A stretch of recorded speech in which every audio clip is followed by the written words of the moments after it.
Welcome to today's Diversion Insights Quick Take. We're going to talk about how software is not enough.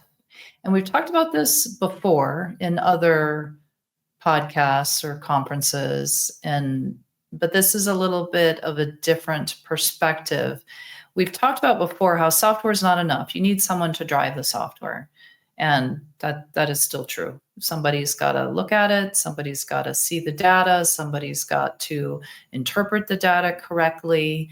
Somebody has to dive into the data and figure out what's going on and notice those trends and then pass that information to the appropriate people or peoples, right?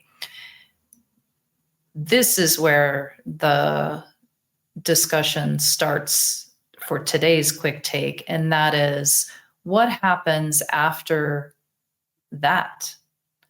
The audit is given to whomever, depending on what your facility's process is, and then it ends because whoever is in receipt of that information, people or peoples, right, more than one, potentially, hopefully, determine that it's a practice issue.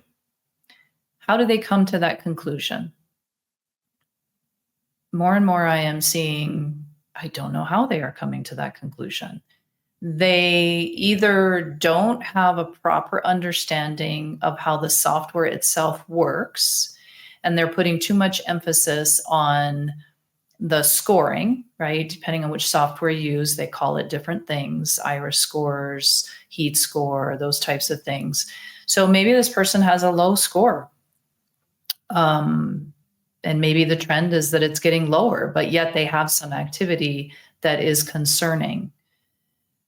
Maybe it looks like it might be practice, but as many of you know, practice and diversion can look very similar. Sometimes you can kind of make that decision when you're looking at that deep dive. There's no particular patterns. It's a here and a there, looks a little sloppy. And so you're fairly confident that it's practice. And so I can see going with that and maybe just keeping an eye on things. But other times it's not clear. And you really do need to have a discussion with that person to get a little bit more information, to see how they answer and how they respond to your questions. And sometimes it's pretty darn clear because the pattern is there. I mean, it's the same class of drug. Maybe they're only missing 4 things, right, in 3 months, but it's all the same drug or all the same class of drug. And to then say, oh, it's practice, maybe not, but we don't know. And so this is the shout out for you, is look at how you're making those decisions of how or if an investigation progresses to an actual interview. Because I am seeing more and more that things are not progressing when I believe they should. So defining what your process is and being consistent with it and developing a culture that doesn't mean that because we're sitting you down for an interview that you're going to lose your job. But we talk to everybody when there is a question because we just need more information. And so approaching it that way rather than, oh, what if we're wrong? And we call them in and, we put them in a bad spot and they'll feel targeted. Think about your program and what is the message that you're getting out there? And is that message one that is preventing you from really a safety? We talk about patient safety and it's a liability to the organization as well. But then let's not forget the healthcare professional.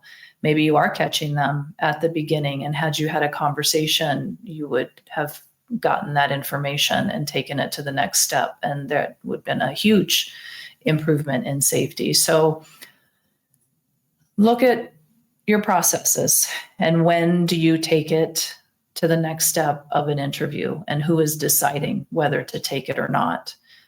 Is it somebody that really is educated to what diversion looks like, how to interpret the software, and or is it not?